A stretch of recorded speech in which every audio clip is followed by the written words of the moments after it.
Thank you very much, everybody. We have a lot of big signings, good signings, one in particular, which we'll save for the end. And I'll ask Will to go over these individually, and we can see how we do. Yes, sir. First, for your review, we have 56 sub-cabinet level appointments. This includes probably most notably 7 ambassador appointments. Those will be the first ambassadors, I believe, that you've transmitted to the Senate. Okay. And they're very good.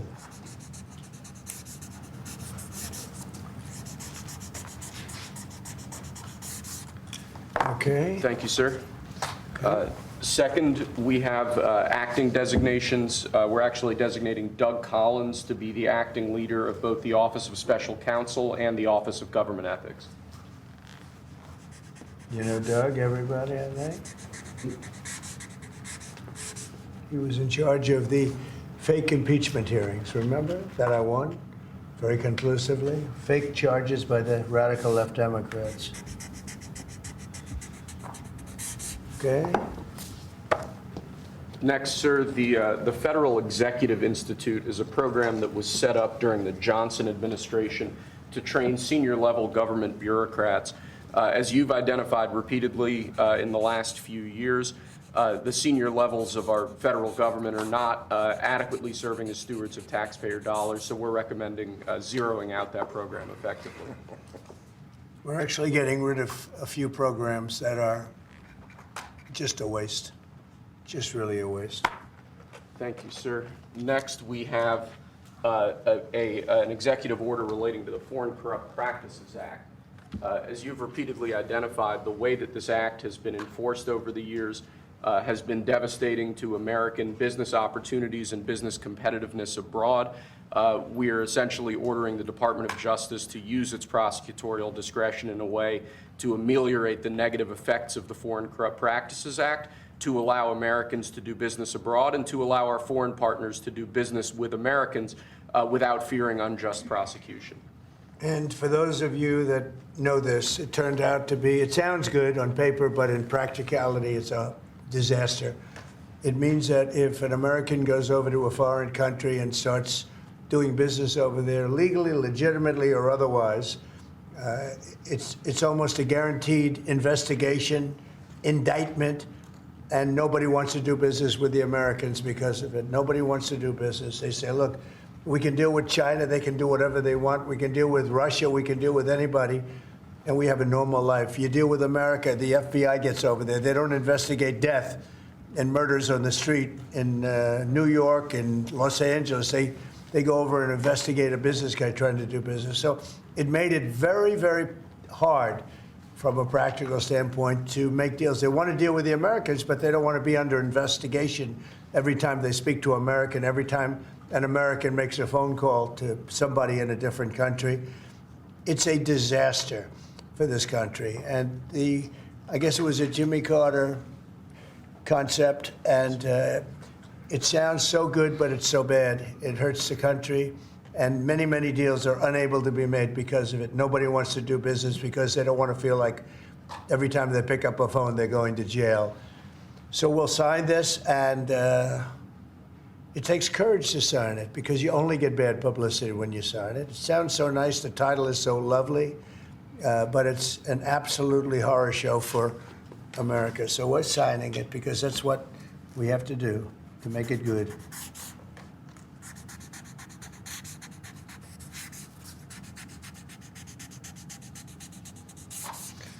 Okay, thank you. It's an important one. It's going to mean a lot more business for America. Okay. Thank you, sir. Next, this is an executive order relating to the use of paper straws. As you've consistently identified, nobody really likes paper straws. #1 trending. Can you believe it? A paper straw was #1 trending for 3 days or something. The environmental impact of plastic straws versus paper straws is entirely unclear. This has cost both the government and private industry an absolute ton of money and left consumers all over the country wildly dissatisfied with their straws. So we're asking aspects of the federal government, federal departments and agencies to look at their existing procurement processes and we're asking your Domestic Policy Council to look holistically at this issue to address it, and it really is something that affects ordinary Americans in their everyday lives. We're going back to plastic straws. These things don't work. I've had them many times, and on occasion they break, they explode. If something's hot, they don't last very long, like a matter of minutes, sometimes a matter of seconds. It's a ridiculous situation. So we're going back to plastic straws. I think it's okay.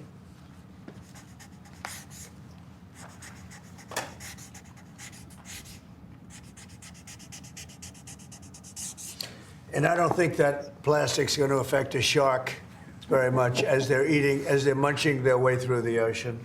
Okay. Thank you, sir. Next, we have a full and unconditional pardon for former Governor Rod Blagojevich of the state of Illinois. Good. It's my honor to do it. I've watched him. He was set up by a lot of bad people, some of the same people that I had to deal with.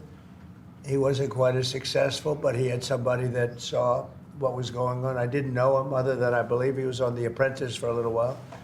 He was just a very nice person. He had a fantastic wife. She fought like hell to get him out. He was given a sentence of like 18 years.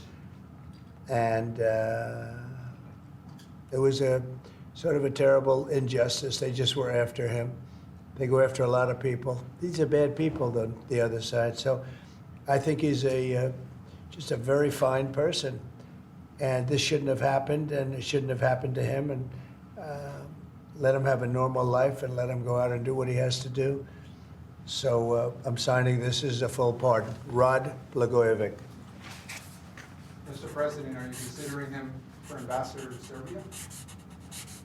No, but I would. I mean, he's now cleaner than anybody in this room. He got a pardon. He's cleaner than anybody in the room. Okay. Thank you, sir. Next, in 2018, you imposed ad valorem duties, tariffs on imports of steel at a 25% rate. Since that time, a large number of exclusions and exceptions to that tariff rule have been implemented. Because of the damage to the United States steel industry that those exceptions and exclusions have imposed, we're now, this order would reimpose that 25% ad valorem tariff rate on imports of steel, and it's presented for your signature now. Okay. Do you understand what that means? It's a big deal. It's a big deal. This is the beginning of making America rich again.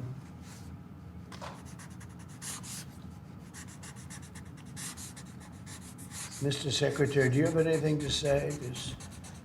As you know, Howard is Secretary of Commerce, doing a fantastic job. And what do you have to say about it?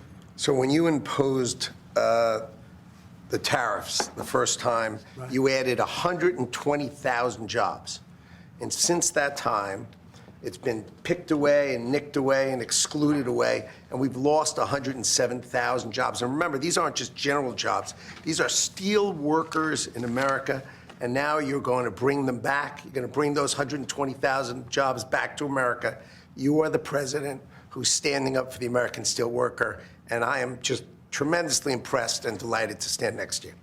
Mr. President, So let me just make a statement, and essentially this is another way of saying we're doing a 25% tariff on steel and aluminum. So the failed American trade policies have led our once incredible United States steel and aluminum industries, once incredible, it's once incredible, not now, but they're not bad. I saved them because of my first term, totally saved them. If I didn't do what I did, I put massive tariffs, not the highest level, but pretty massive tariffs. We took in a lot of money and we took in a lot of jobs, but we were being pummeled by both friend and foe alike. Our nation requires steel and aluminum to be made in America, not in foreign lands. We need to create, in order to protect our country's future, a resurgence of U.S. manufacturing and production, the likes of which has not been seen for many decades. It's time for our great industries to come back to America. I want them back to America. This is the first of many, and you know what I mean by that. We're going to be doing others on other subjects, topics. Protecting our steel and aluminum industries is a must, and today I'm simplifying our tariffs on steel and aluminum so that everyone can understand exactly what it means. It's 25% without exceptions or exemptions, and that's all countries, no matter where it comes from, all countries. If made in the United States, however, United States of America, there is no tariff, zero. So if it's made in the United States, there is no tariff. All you have to do is make it in the United States. We don't need it from another country. As an example, Canada, if we make it in the United States, we don't need it to be made in Canada. We'll have the jobs. That's why Canada should be our 51st state. We'll bring back industries, and we'll bring back our jobs, and we'll make America industry great again. So essentially, we're putting on a 25% tariff without exception on all aluminum and all steel. And it's going to mean a lot of businesses are going to be opening in the United States. Now, we're going to be meeting over the next 4-week period, maybe on a weekly basis, and maybe we'll do a couple of them at different times and maybe together. But we'll be talking about other subjects like cars.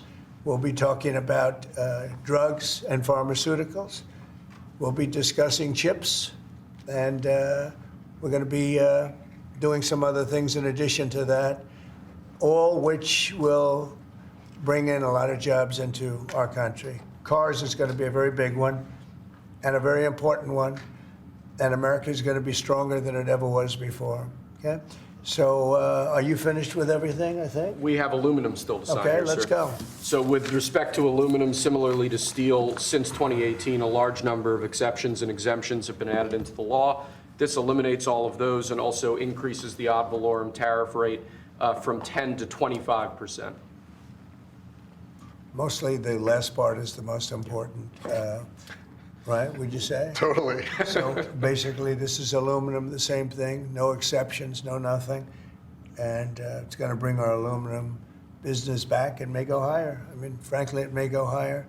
And we're going to also be talking about we're going to be talking about things over the next 3 weeks that I think will be amazing for our country, amazing for our jobs, and will bring us to a new level of prosperity.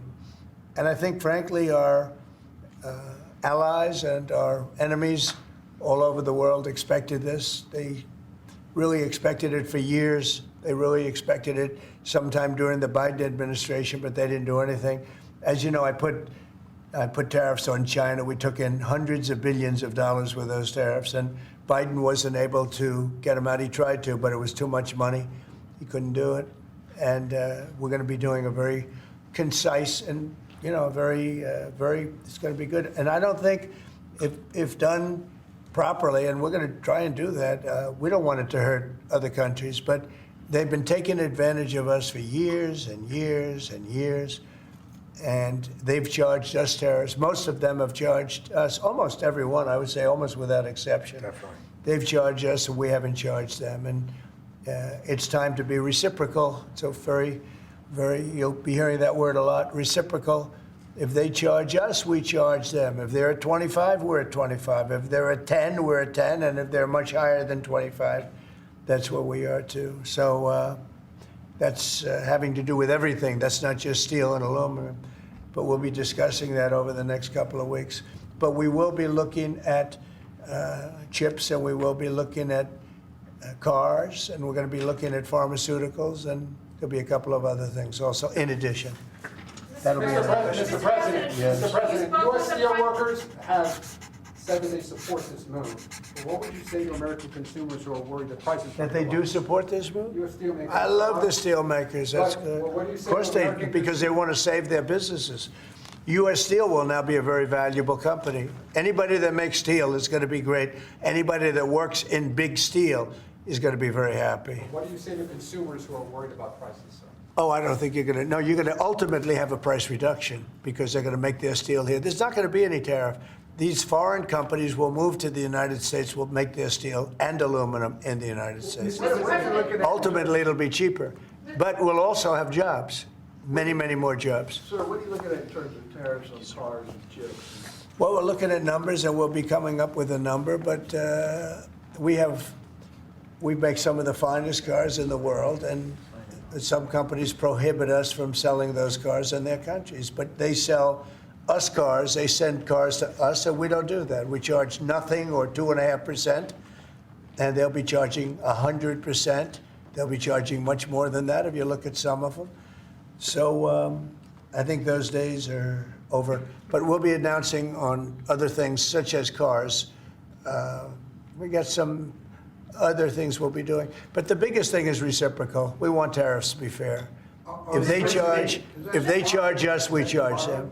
Tomorrow, the reciprocal tariffs? We'll be doing reciprocal over the next, I would say, 2 days, don't you think? 2 days, yeah, maybe. Mr. President, also the Australian Prime Minister has said that you are considering an exemption for Australia on steel. Is that correct? And why? I just spoke to him, very fine man, and he has a surplus. I mean, we have a surplus with Australia, one of the few.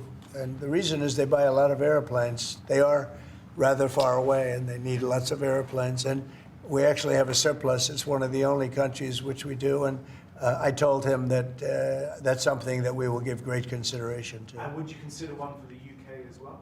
Well, we have a huge deficit with the UK. Big difference. You don't have a deficit with Argentina. Is that country also going to be? We have a little deficit with Argentina. We almost with every country, but Australia, because of the airplanes, they buy a lot of airplanes. There's a little bit of a surplus. Mr. President, if other countries retaliate, I don't mind. What is your plan for example, farmers? Last term, you. Well, the gave farmers are money going to be to farmers. helped Would you do that greatly. again? Yeah, the farmers are going to be helped greatly because they're not going to be dumping everything into our country. This will be a great bill for farmers. And in terms of retaliation, if they retaliate, it's, as I said, it's reciprocal. So if they raise it a little bit, then we raise it automatically. So I don't think it helps for them to retaliate. But also remember this, they can't really retaliate because we're the piggy bank. We're the piggy bank. But if we don't do this, we won't be the piggy bank for long. We won't be much of a country. Mr. President, you see that report, sir, that Hamas was going to stop releasing Israeli hostages, and what was your reaction? I think it's terrible. Look, I looked at the hostages that came in, and they're emaciated. It looked like something out of the 1930s. It's an absolute disgrace. And I think they saw the way the world viewed it, and they're looking for a reason not to send more because they're all, you take a look at that, it looks like it was a concentration camp, which essentially it was. It looks like they came out of the Holocaust. And what a sad thing. One of them was a young man, good-looking guy, a little bit heavier than perhaps he could have been, and now he looks like he's not even recognizable. Not even Is the recognizable. ceasefire deal at risk of falling apart? Look, I can tell you that those people have been badly hurt, both mentally and physically. I'm talking about the young women that came out also previously. And I think one of the reasons they're doing this is because they're probably sending the best. What you see is probably the best because they want to send people that look at least healthy. And that's not healthy. These people have been badly hurt. They've been interviewed by our representatives. They've been interviewed by Israeli representatives, and they're really hurting. They are really hurting mentally and physically. And I think Hamas is looking at that and saying, well, it's not going to get much better than that because they probably send out their best as a representative, and they've got more to send out, and they probably feel that they can't do that because it's not going to make them look very good. Is the ceasefire if they delay that, sir? Should the ceasefire then be off? Well, I would say this, and I'm going to let that because that's Israel's decision, but as far as I'm concerned, if all of the hostages aren't returned by Saturday at 12 o'clock, I think it's an appropriate time. I would say cancel it and all bets are off and let hell break out. I'd say they ought to be returned by 12 o'clock on Saturday, and if they're not returned, all of them, not in drips and drabs, not 2 and 1 and 3 and 4 and 2. Saturday at 12 o'clock, and after that, I would say all hell is going to break out. And I don't think they're going to do it. I think a lot of them are dead. I think a lot of the hostages are dead. I think it's a great human tragedy what's happened, how people can be that mean to do. I mean, the one guy was laughing when a hostage he thought his family was alive, found out the family was dead, and his captor, so to speak, started laughing because he thought it was so funny. You know, this is a different group of people. No, I would say Saturday at 12, we want them all back. I'm speaking for myself. Israel can override it. But from myself, Saturday at 12 o'clock, and if they're not here, all hell is going to break out. Mr. President, in an interview this weekend, you said that Palestinians would not be guaranteed the right to return to Gaza if the U.S. were to develop it. What did you mean by that? And under We've spoken to a lot of Palestinians. They would love to leave Gaza if they could find a place to be. And I've spoken to various leaders of various countries in the not so, distant area from where we're talking about, the Gaza Strip. And I think they were very positive about providing land. What we need is land. And if we could build a nice place for people to live safely, everybody in Gaza would do it. They've been persecuted. They've been spit on. They've been treated like trash.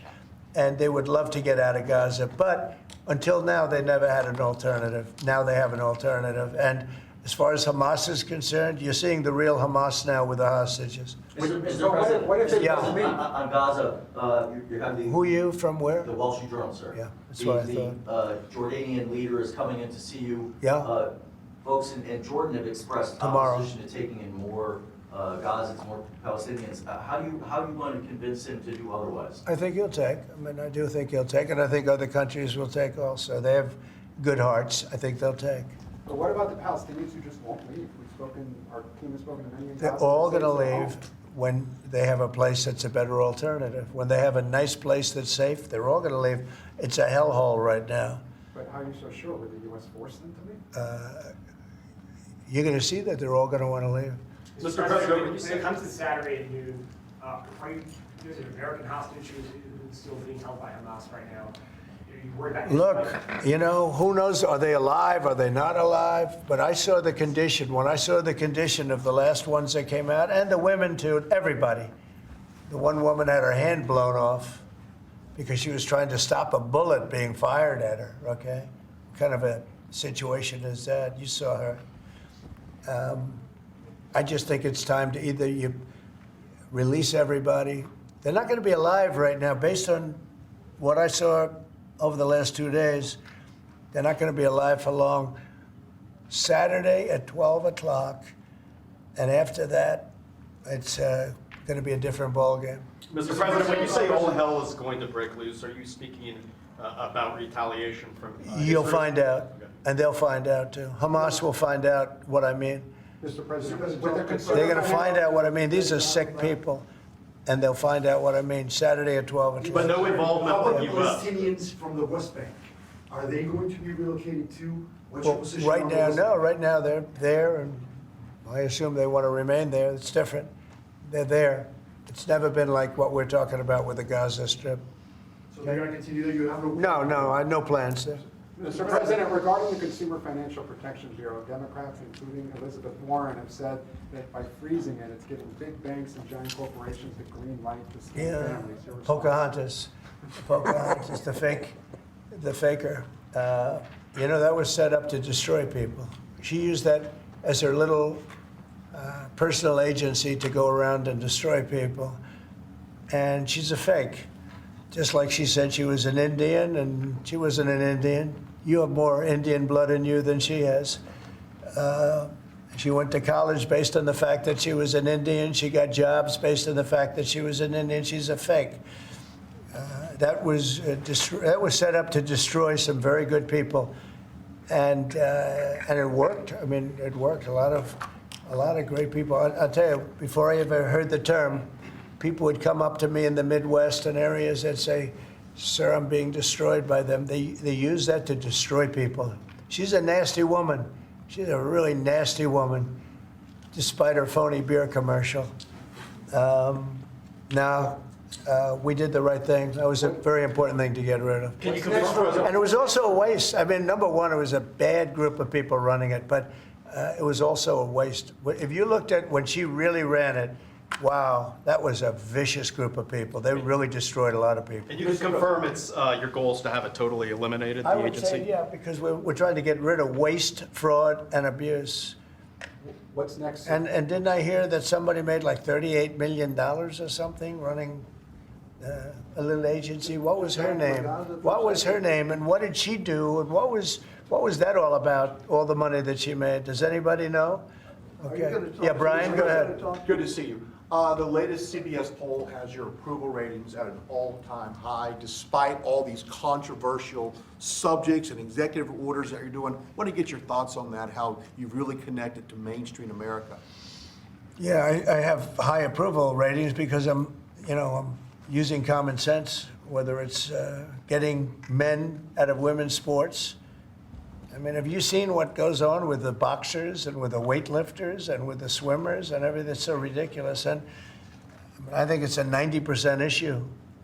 And, the amazing thing, the Democrats are still fighting for it. It's crazy. It's crazy. I think we should go to Congress also, have that cemented and, make it indelible. But it's, to me, it's all common sense. Who wants an open border where prisons are dumped into our country, where prisoners are led into our country, many of whom are murderers, many of whom murdered far more than one person, and they're now roaming our country? Who wants that? I mean, it's terrible. Steve, I'd like you to say a couple of words about it. Yes, well, as you know, Mr. President, since you issued your day one executive orders, border crossings are down approximately 95%. You talk to agents on the line. In their entire careers, they've never seen crossing days as low as what they're experiencing right now. The cartels, in fact, are enormously frustrated because they've never seen a clampdown like this before in American history. There are people who were working at Border Patrol back when it was INS in the 80s and 90s. They've never seen a day like this. That's because you've mobilized the 10th Mounted Division, the Marines, the entire U.S. military. They're erecting physical miles of barrier, temporary and ultimately permanent, every single day. You have all of your border agents pushed to the front line. They're not doing the humanitarian processing, quote unquote, that Biden was doing. They're doing law enforcement and national security. They're interdicting weapons and drugs. They're interdicting violent, high-threat criminals. And the U.S. military is repatriating illegal immigrants at a pace and a skill that has never occurred before in American history. And those who are committing human trafficking and child trafficking are being prosecuted for felony offenses, and they'll be doing hard time in jail. There's never been a lockdown like what you have implemented through your orders and vision since you took the oath of office. What's your thoughts on Doge? Wednesday at 10 a.m. They're having their first subcommittee to focus on the fraud in Medicare. Yeah, before I discuss that, I just want to add to what Steve said. And we want people to come into our country, but we want them to come in legally. They have to go through a process. And we have to know that they haven't killed 9 people, or they haven't killed, like in one case, five people. And they're out on the loose, and we're all looking for that particular individual. This was all led in by Biden and the group of stupid people, bad people and stupid people.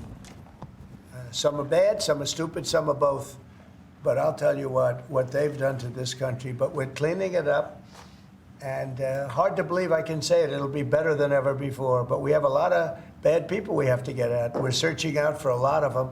I think Tom Holman and Christie are doing an unbelievable job. Christie Noam. They're doing an unbelievable job and taking out massive numbers of people. And you notice every country is accepting those people back. Remember, everyone said, oh, they'll never accept them. They're all taking them back. They have to. They're all taking them back. Every single country is taking them back. I don't know if they want them or not. I don't imagine they do, but they're taking them back. Are you going to talk to Zelensky this Mr. week? President, back on Gaza, you talked with Fox News about the billions of dollars we pay for Jordan and Egypt every year. Would you withhold aid to these countries if they don't agree to take in the Palestinians? Yeah, maybe. Sure. Why not?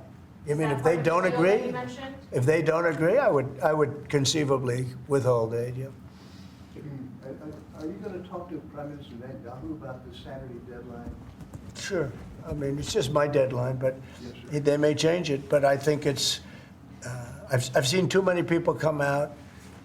They look like Holocaust victims from many years ago. I've never seen anything like it. I didn't think this could happen in this world today. You know, we think we have a civilized world. It's not civil. These are bad people we're dealing with. So that would be my suggestion. And he can open it up or not open it up, but that would be my. Do you have anything to say about that? Your commerce, but you have a lot to say from the standpoint of your faith and your religion. Go ahead. So it's amazing that 4 years of nothing, and then you come in and you immediately start to move the needle. You have hostages coming out. You send Steve Witkoff, who's done an amazing job for you. You're changing the Middle East. You're supporting your ally, Israel. And I, for one, can't be more impressed with the outcomes that you have driven. And choosing this Saturday to save people's lives or just be done with it seems like just the right choice. But I think it's time to come up with a date. It's Totally. What are we going to do? Keep every week 2 people, 3 people? No, I don't think you can do that anymore. These are very seriously endangered people. These are endangered people. I don't think they're going to last very long. Mr. President, You know, the people that came out yesterday, they wouldn't last very long. were you ruling out any US involvement in whatever happens after this deadline? We'll see what happens. We'll just see what Will happens. you talk with Zelensky this week, sir? Yeah, probably. By telephone, what's your message? He wants to make a deal. Let's see. We'll see. We're dealing with him, and I think they both want to make a deal, but we'll have to see. It's got to be done. What is Zelensky going to Would have never happened if I were president. This would never have happened. Millions of people are dead. What will Zelensky have to give up, if anything? We'll talk about that later because Your reaction to a judge today continuing a pause on the buyout program for federal workers? well, I don't know how you can lose a case like that. We're talking about people, you know, everybody. I got elected on making government better, more efficient, and smaller. And that's what we're doing. And I think it was a very generous buyout, actually. Also, if people don't show up to work, we have a right to fire them. And they have an option. They can show up to work or not. If they don't want to show up to work, then let them work. Because then the next step is, have you worked before? Have you worked during this time that you're supposed to be working? You'll find many of those people, in my opinion, have had other jobs, even though they're collecting money from the federal government. Many have had, in my opinion, other jobs. If the And if they did, that's a big problem. If the buyouts are blocked in court, will you instead pursue layoffs in federal departments? I don't know how they can do. This is free will. This is a buyout where people, you know, they were offered a good deal. Many people have taken that, as you know. But, you know, many of those people, and we talk about reporting to work, right? I happen to be a believer that you have to go to work. I don't think you can work from a home. I don't know. It's like there's a whole big, oh, you can work from home. Nobody's going to work from home. They're going to be going out. They're going to play tennis. They're going to play golf. They're going to do a lot of things. They're not working. It's a rare person that's going to work. You might work 10% of the time, maybe 20%. I don't think you're going to work a lot more than that.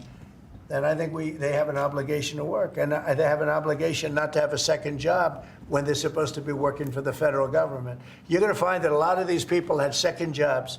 Instead of working they'll be collecting a federal government check, and they'll be working 2 jobs. And that's big trouble for them. You've had a lot past Congress. You've said a lot about South Africa in the last 2 weeks. Yeah. It's hosting the G20 summit this year. Are you planning to attend this, or are you skipping it and telling your cabinet to not? Well, we'll see what happens, but the South African situation is very, very dangerous and very bad for a lot of people. There's tremendously bad things going on, including the confiscation of property, and worse, much worse than that. You know what I'm talking about.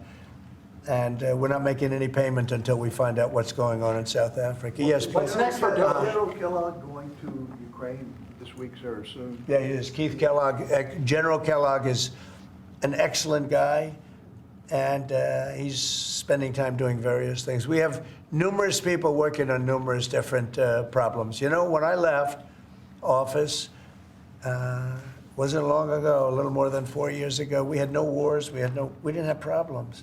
Now we got the whole world is blowing up, but we'll put out the fires. You've been talking to Vladimir Putin. Are you trying to set up a meeting with him? Well, I can't tell you what I'm talking about, but we are talking as a group also. I think I'd like to make a deal, but it takes two to tango. And so, I mean, you can't give us any more clarity on whether you personally have spoken to. I don't want to talk about it, no. I don't want to talk about it. It's not going to help you to know, but we would like to get a deal done if possible, only because, in my case, save lives. You know, we're much further away. Remember, we have an ocean separating. They don't. Europe should be paying what we're paying, and Europe has done it more in the form of a loan than with us. We just give it. You know, Biden gives it because he's not a smart individual, not a very smart individual. We have people over there today who are making a deal that as we give money, we get minerals and we get oil and we get all sorts of things, because why are we doing this? And all this money, we're in for maybe 350 billion and Europe's in for 100 billion. And Europe's in really as a form of a loan. In theory, they get that money back. In theory, they get interest on their money. It's a whole different ballgame. And Biden is the one that started doing this. Every time Zelensky came here, he walked away with 60 to 100 billion dollars. I think he's one of the greatest salesmen who have ever lived, by the way. Can you discuss your intentions with the Kennedy Center, which you're now Yeah. board chair of? So we took over the Kennedy Center. We didn't like what they were showing and various other things. And I had a lot of the board members already, as you know, and we have some that will be replaced. But we have, I guess, a whole new group of people going in. I have Rick Grinnell, who's got some experience in that world. He's very good. Going to be handling it on a temporary basis. I think he'll do a great job, but we're going to get some great professionals. I'm going to be chairman of it, and we're going to make sure that it's good and it's not going to be woke. There's no more woke in this country. This woke has cost us a fortune and cost us our reputation, but the reputation's coming back very, very rapidly. Thank you very much, everybody. Thank you. The penny, guys. The penny is gone. Go, penny's gone. Is the nickel next? What about the dime? What about anything? Good luck. The penny is gone. Your message to The penny cost this government a lot of money. Thank you. Thank you, guys. Thank you very much. Thank you.